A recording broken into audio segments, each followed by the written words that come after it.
Hej, velkommen til Andrea Emil. Ja, det skal vi en skål. Oh my gosh. Og bare lige... Ja, det er sent på dagen. Det er faktisk ved at være. Det er faktisk snart 90. Den skulle det kun 4:15. Jamen, så er det jo ikke snart halv. Ja, sådan da. Ja, vi ved faktisk ikke helt, hvad vi skal lave. Eller, jeg ved ikke, hvad vi skal lave. Ved du det? Nej. Det bliver nok lige det, vi lige får lyst til. Film i skolen. Ja. Hvis vi har skole, verdens bedste skole med det sygeste ophold. Ja, der stod du så lige. Kom, Andrea, vi går over forbi der og tjekker multisår. Kom. Så træder vi lige midt i vandpytten. For mine sko er ikke vant til. Mine sko er nemlig ikke vant til mere. Men det heller ikke. Prøv at se. Kraften ved at blive fuldstændig... Der ligger sgu da egentlig en pæl der. Prøv lige at se. Ikke? Der skal vi sgu lige filme. Den går lige der. Den grå lige der. En kæmpe grå. Hvor fanden er den siddet? Ja, lige her. Lige her. Hvor fanden er den? Lige der. Ja, kom. Så går vi den der over. Au, for helvede. Kom nu herover. Ja, prøv at se, jeg kan også. Prøv lige at holde kameraet. Så gå derop. Så skal vi se Emil Ja, verden. du skal lige gå lidt derover. Prøv nu at kigge på skærmen. Det er rigeligt. Bare lidt derover. Og så sidder klunken på. Det er godt, det bliver mindre og mindre. Undskyld. Nej, det gør ikke noget. Nej, jeg skal over på den anden side, for ellers så kan jeg ikke filme. Øj! Vi skal altså have en selfie-start. Vi skal altså have sammen til en selfie-start. Der er noget i! Fy for sat. Kom. Tænk, vi allerede filmer de snart 2 minutter. Ja. Nå! Har vi filmet i 2 minutter? Det går bare så ski hurtigt. Det er så... Skal vi lige tjekke, hvad de har for nogle fag herinde? De har mandag, dansk, engelsk, idræt, trivsel. Kom nu herover og kig, mand. Hold i kameraet. Tirsdag er det dansk, mad, dansk. Nej, nu stopper det. Onsdag, der kan jeg sgu ikke nå at læse. Hvad fanden står der? Når der står endnu, mat, IT, tysk og BEV. Og så torsdag er der idræt, dansk, værk og trivsel. Og fredag er der natur, mat, brev eller bev. Nej, så glider lortet. Ja, det skal sgu da heller ikke ødelægge min iPhone, mand. Dumme narkoman. Så lige fik han over linsen. Der er fandme mange planter derinde. Det er film over læge.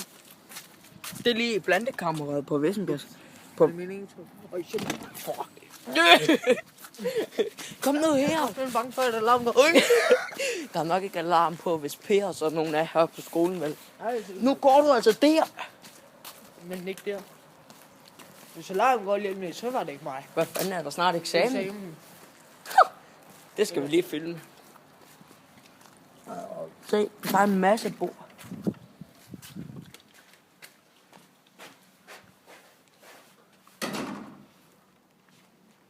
Se, der er en masse bord. Kom, nu går vi igen. Det er altid for skal ud.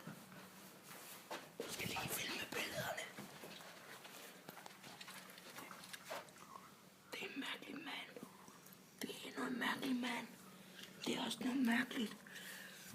Har jeg sagt, det der, det var skoleinspektør? Nej, jeg sagde bare, det var en mærkelig mand. Kig lige, det der, det var skoleinspektør. Jo, Per. Så, kom. Hvad synes du, jeg tager en kraft med flag? Og nu skal vi altså sving. Vi starter jo kraftigt med lamper inden ligesom der skole. Vi skal også lige ned i skoven, vi ikke må gå ned i skovtiden. Hvad for en skov? Den der. Ej, det er jo ikke nogen skov. Hvad er klokken? Jeg skal være hjemme 5:00. 20 år. 5? Nej, 4. Nå, puha. Derinde har vi fysik med. Hvorfor er det? Der er nok alarm på. Hvorfor kan den aldrig kigge ind, mand? Der. Trykflæske, fjernsebrand. Vis dem lige sådan, så de er sikre på, hvordan det ser ud. Ja, det er simpelthen fra Falk. Hvis I ser den der kommer brand, så husk at til trykflaskerne Det er fra med. Falk. Kom, nu skal vi uære. Nej, det er for ørnen. Ja, det er fra ørnen Falk. Nej, det er faktisk ikke nogen ørn, for det er jo en falk. Det er jo derfor, det hedder Falk. Det er jo fordi, de har taget et logo og kaldt det for Falk. Det er jo det der logo, det er jo en falk. Skal det ikke godt lige se sløj? Ej, det kan de ikke nå at se. Eller, jo, de kan godt. Kom. Kravler kraftigt ned. Så når du lige er kommet ned, så kan du lige tage mit kamera. Eller min telefon. Telefon af. Så, lige hold det. Skal lige se mig grave ned, ikke? Okay. Stille og roligt. Det er sgu da livsfarligt. Hvad fanden er der herne i? Det er det der... Der er lort. Pisse lort. Hvad laver du, mand, hvis du lige har tabt den dernede? Nej, jeg kan sgu da komme derned. Og så var det bare, der var kommet gigahul ned i. Der er bold. Jeg henter den, så kom. Der så kommer kål. Så er det kraftigt lige meget med. Så er det faldt. Nej, de vil jo sgu ikke at sige sløjt. Der er en bold for helvede. Skynd den op. Ui. Så nu skal vi op og spille bold. Skal jeg tage kameraet? Det er fandme svært med en hånd. Oj, fuck, Andrea. Yeah. Andrea. Giv me a hand. Den røg sgu. Så. Her. Hvor skal vi sætte det? Ja, nu er det altså min tur. Her. Det er gamle lort, kom. Ja. Nej, så falder den sgu da bare ned og alt muligt. Nej. Du ved jo, jeg aldrig kan ramme. Perfekt. Perfekt. Og man kan se, der er det hele. Kan man det? Ja. Ej, den har ikke sådan en Det står lige der. Det der er lige der. mig her. Ja, det er Emil, det der. Ui, nej, for sent. Det er derfor, den aldrig skal stå der. Vi snakker om sådan et stykke her. Det er derfor, den aldrig skal stå der.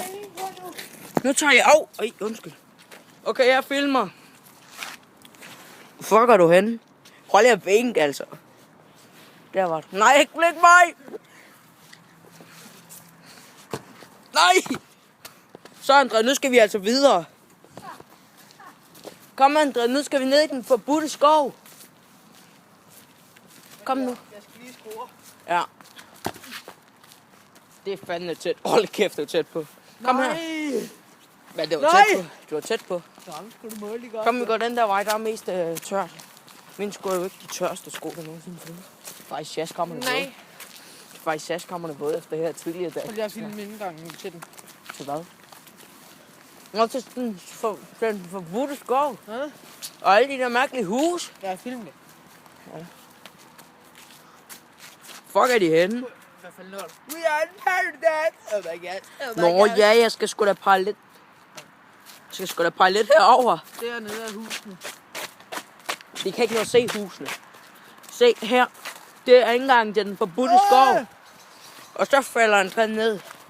André, prøv lige at skrige, så vi kan høre, du falder. Hold nu kæft, vi ved godt, det der var fake. Fake. Fuck the goodness. Fuck the jord. Hvad så? Hvad laver du ned på jorden? Fuck the jord. Fuck you, John. Det var kun et par 50.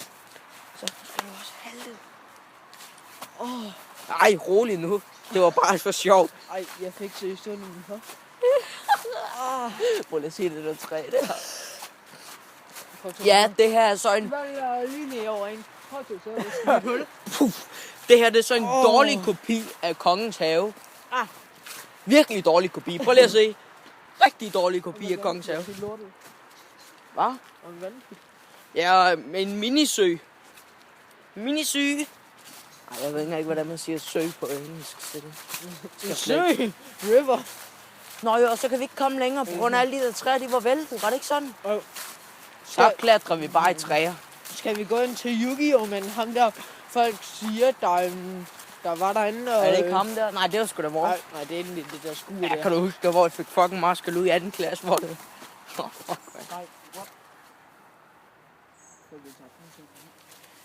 Så skal vi på løbetur. Pas nu på, mand. Du skal jo... Kom så. Kom så. Nej, jeg ved lige Tag min hånd. Jeg kunne mærke den lige før. Take my hand. Nej. Take my hand. Nå. Ja, så.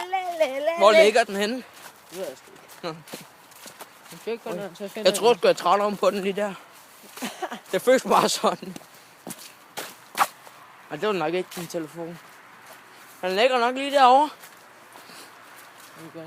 Nu har jeg så snart filmet i 10 minutter, så hvad er klokken? Nå, det kan du ikke se. Ej, for fanden har du gjort af den? Den er sgu lige her. Ej, hvad er superspace? Ej, cyberspace, eller hvad fanden? Hallo, hvad er klokken? Den er lige og præcis 16:26. Kom. Ja. Det er faktisk pisse kedeligt. Der er kun 22 trin tilbage. Hvad vil du? Ej, for helvede, hvad vil du nu?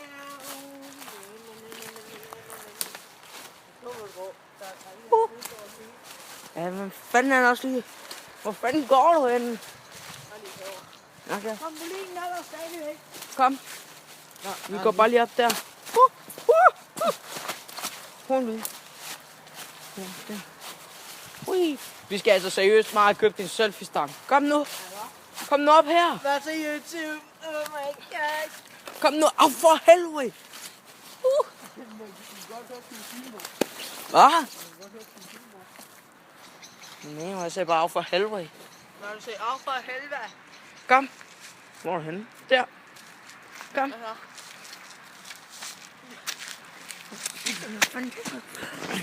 Kom. Det er faktisk pissehammerende kedeligt at gå her, når det er aften. Har du tænkt over det? Ej, lad være med øjne, mig. Det skal jeg sgu på Insta, det her. Hvad skal på Insta? Det filmer ikke op. Så gå lige ind og tjek min Insta. Jeg går ind og tjekke Cosmo Fyn. Det hedder Cosmo Fyn. Nå ja, det skal Cosmo Fyn. Med C. Cosmo Fyn med C. Skal Gør du sgu da ikke? Jeg hashtagger jeg lige. Ja.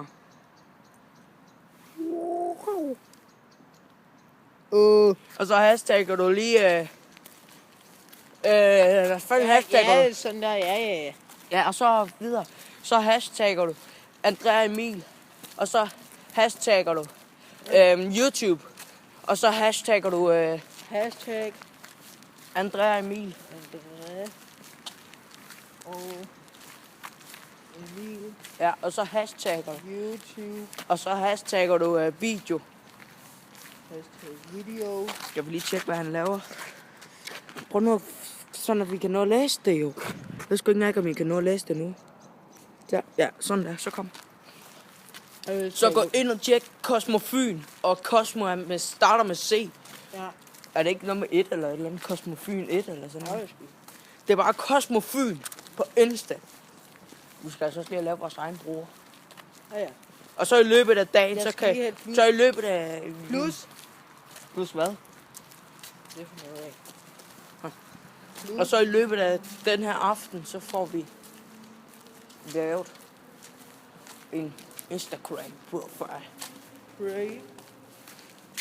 Ej, kræfter med way off. Nej. Friends. Great.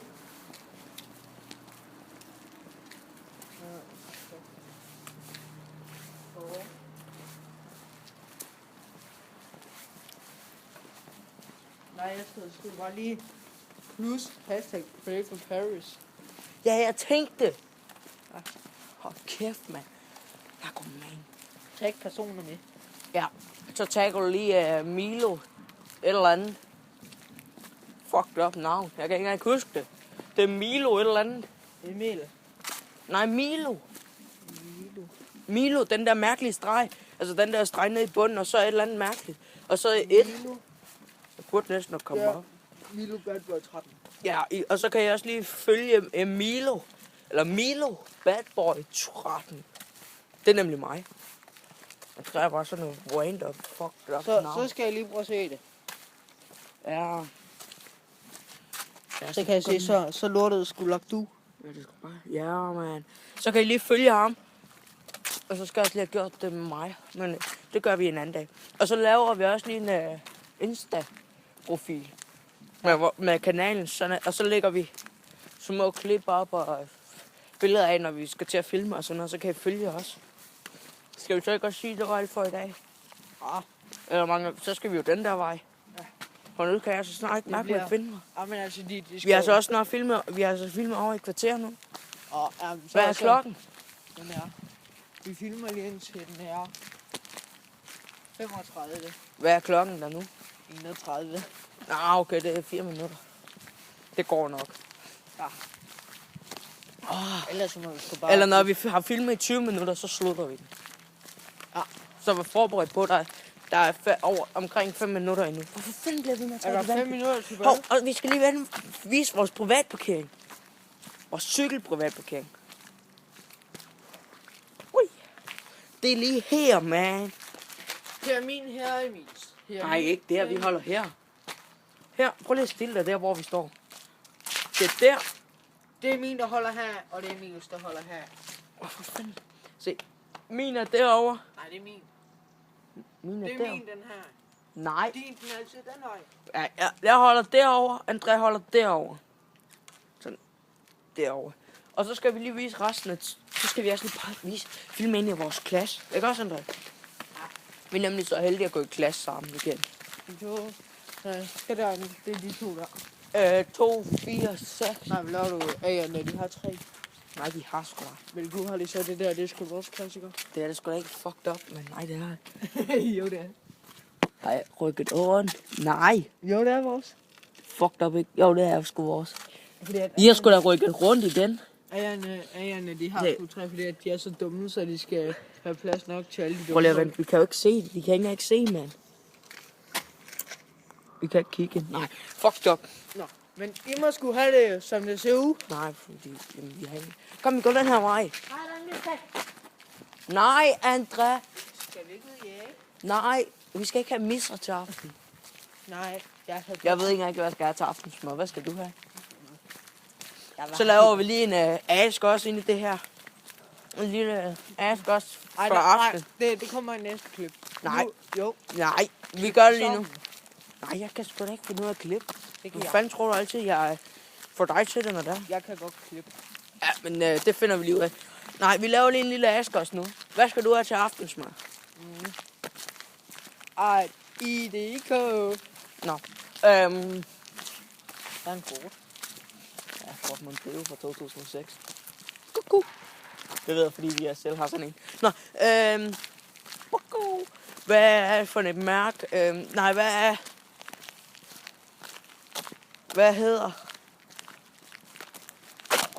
hedder jeg på Insta? Men du hedder Ja. Milo _ badboy _ 13. Ja. Ja, så er det dig. Hej, hvad hedder jeg? Du hedder... Er du klar? Twitch. Det har jeg. Jeg ved ikke, hvad det hedder. Nej, nemlig, det vidste nemlig ikke. Jeg har det ikke engang. Jeg livestreamer nemlig nogle gange. Jeg har det ikke engang. Jeg livestreamet en gang. Jeg aner ikke engang, hvad fuck det er. Twitch? Mm. Det bruger alle YouTubere, når de skal livestreame. Ja, men prøv nu at høre. Nu skal du altså gå ordentligt, så man kan fokusere på kameraet. Står hele tiden og kigger den tredje himmel, mand. Eller der er jo faktisk kun én himmel. Prøv at se, hvor flot himlen er i dag. André, gå nu væk, mand. Prøv at se, hvor høj jeg er. Prøv at se min nye hat. Det er sådan nye hat. Nej. Gør det lige igen.